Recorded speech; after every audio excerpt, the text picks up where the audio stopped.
A wrestling legend has teased an AEW signing. An ex-WWE superstar has also teased a wrestling return. And multiple AEW wrestlers were unfortunately injured at WrestleDream. Stay tuned for the news.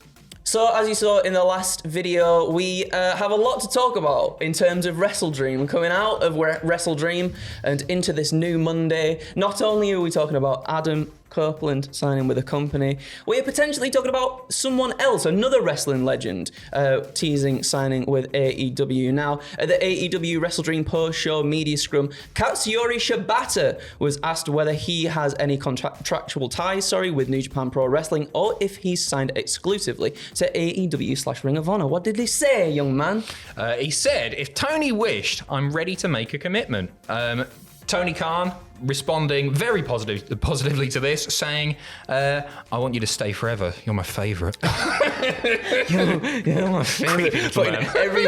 Putting everybody else up. No, I think Shibata would be a great shout for AEW/Ring of Honor as the Ring of Honor Pure Champion. I think he's a great asset. I think he's been doing really good stuff since coming back into the fold of wrestling, just in general. I think he'd be a fantastic get because, again, as we were talking sort of in the last video, someone like a Shibata, someone who's, been through all these different wrestling. So he's been in New Japan, he's been sort of everywhere. He's still, I guess he's quite young still, but he feels like he's been about and picked up a lot of, of knowledge of what is of where he's been and the wrestling business as a whole. So I think he'd be a fantastic get, especially for Ring of Honor.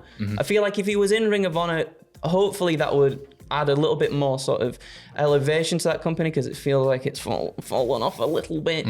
But someone like Shibata, I think, would hopefully help elevate it and help make it feel separate again to what AEW was, because it felt like that for a little bit. Now it started to come back round again in terms of like starting to feel one cohesive unit, but it's a little bit sort of convoluted and jumbled. You don't like how meshed it is? No, I think it should definitely be its separate thing. I think that was the complaint for the longest time, because there's already so much sort of going on AEW TV as it is. To throw in the Ring of Honor stuff as well makes it feel a little bit jumbled sometimes, I think. Yeah, for sure. Get your checkbook out, Tony.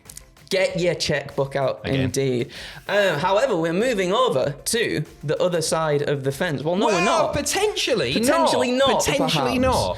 Bryan Danielson has commented on his wife, Brie Garcia, aka Brie Bella, possibly joining him in AEW. Now, on September 29th, Brie Garcia took to Instagram and answered a fan who asked, will you wrestle again? What did she say, Adam? She said, I will! Waiting for Buddy to grow a little more. The great thing is there's so many companies with great opponents. I'd love to wrestle Saraya again, Britt Baker, love to go wrestle Trinity, Impact obviously. Can't wait to see her and Mickey in action. First on my list is the Iconics. Wrestle them in Australia would be amazing. So then Bryan Danielson giving a bit of a comment on this during the presser, saying, I will never say never, but she put stuff on Instagram that I don't even know. Sometimes people will say, oh my gosh, that picture of your kids is adorable. I'm saying, what picture are you talking about? They'll show them to me and I haven't even seen the picture. She hasn't sent me the picture. I will say this, Brie is the boss in our family. If she wants to come do it, it'll get done. Wow, what do you reckon to this then? Take it or leave it. Take it or leave it? Yeah, no. No, you know what? I genuinely think the Bellas, as a unit, are really underrated.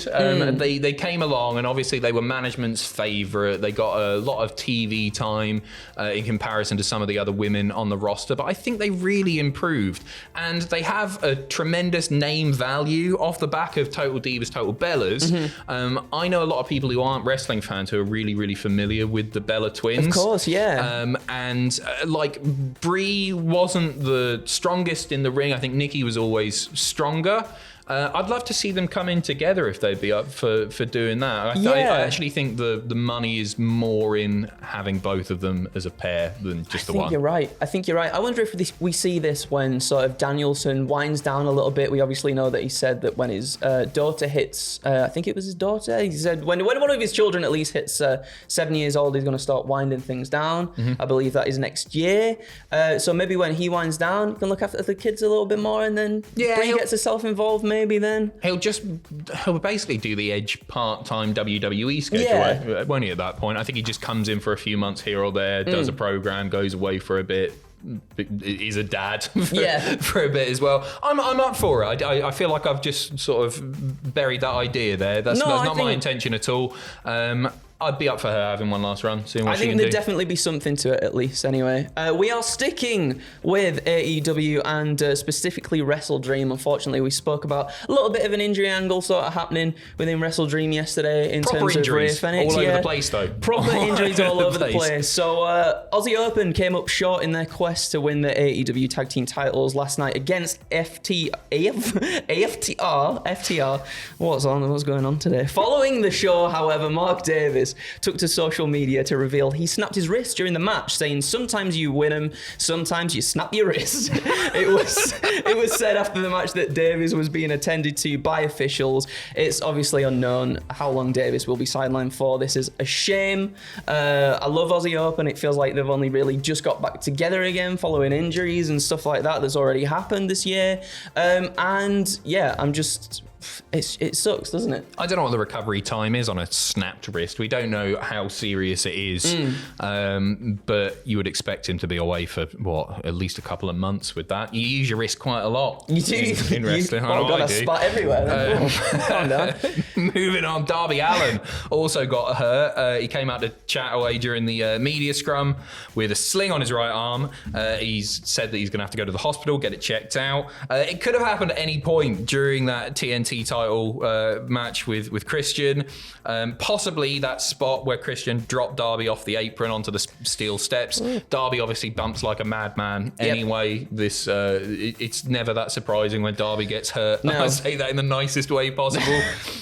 He did confirm as well that he was bleeding at the start of the match because the skateboard bounced off the steel steps and they actually bonked him in the head. So if you're wondering why he was busted open, it's because the Botchamania!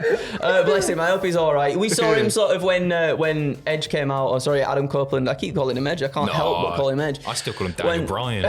Yeah, me too. Not Edge. No, what? No, when Adam Copeland came out and Darby sort of extended his arm to shake Adam's hand, he was like clutching his arm and everything. So yeah, wish him nothing but the best as well. Someone else who puts sort of everything into his match. It's a shame because I feel like he's a workhorse as well. He's like out there pretty much every week or at the big pay-per-views doing big matches, really putting his body on the line as well. To say the least. He needs to calm down. He needs to calm down. Like, he'll be with AEW for a long, long time. I don't see him getting picked up elsewhere. And he's in fact even come out and been like, AEW's my home. Yeah. Not going elsewhere.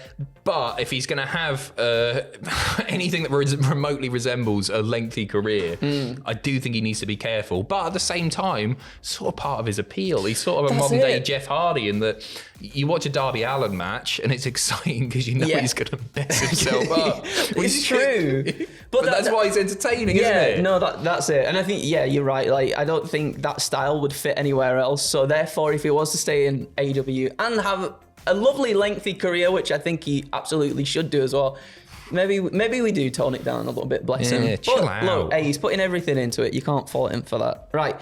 We are finally going over to the other side of the fence, though, right now. More injury news, just in case you missed it over the weekend. Bless her. Becky Lynch has revealed she needed 11 stitches to close a laceration wound she received at NXT No Mercy on Saturday night.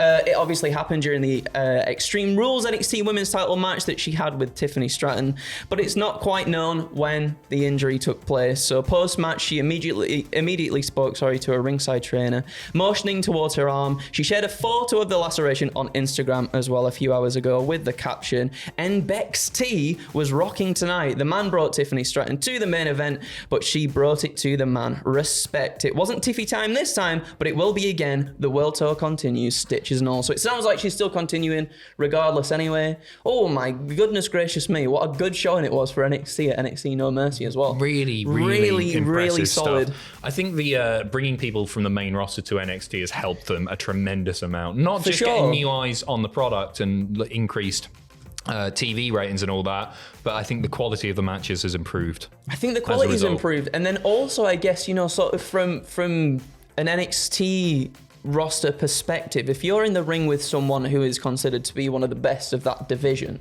you really want to step it up and prove yourself as well, right? Yep. To that person, to be like, I can do this, and I can do it on your scale too. I can do it on the main roster. And like for Tiffany Stratton to put on the showcase that she did, like more power to her, and for Bex to put her over like that as well. Yeah. It's a really nice thing to see. It is cool. Isn't it? We are finishing off with some more WrestleDream news, everybody. My goodness gracious me. It's back! It's an back annual again! event. That's your lot. Post pay-per-view media scrum. Tony said that it's coming back. It's going to be an annual event. I'm all for it because it was a great night.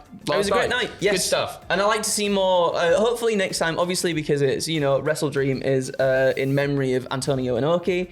Hopefully we'll see a little bit more New Japan-ness in there in the following years as well. We've obviously got Forbidden Door too. It's good More, for all of us wrestling fans. More Attitude Era, Ruthless Aggression stars coming back next year. Who are you booking? Gangrel. Gangrel is coming back. Adam Copeland's there. We're getting they can actually do it, can't they? We're getting the Brood. Didn't even think about that. Yeah. That song, that that I think is stock music. I think they could just buy. Really? I think they could just buy that off like Motion Array or something. Well, then we're sorted. Then. Done. I reckon we are going to see that. 200 quid, you can do it. Put your hands in your pockets. And Gangrel's even cheaper than that. Way! 350 all in. Oh my goodness. Well, that's you lot, everybody. Thank you so much for sticking with us with the news today. Whatever you're doing, I hope you have a lovely day. We've got plenty of stuff going out, and Leanne's are doing all sorts of things, right? We've got plenty of stuff going out throughout the week because it is WWE Fastlane. I hope you have a wonderful time. Stick with us, and we'll see you again very soon. Toodaloo!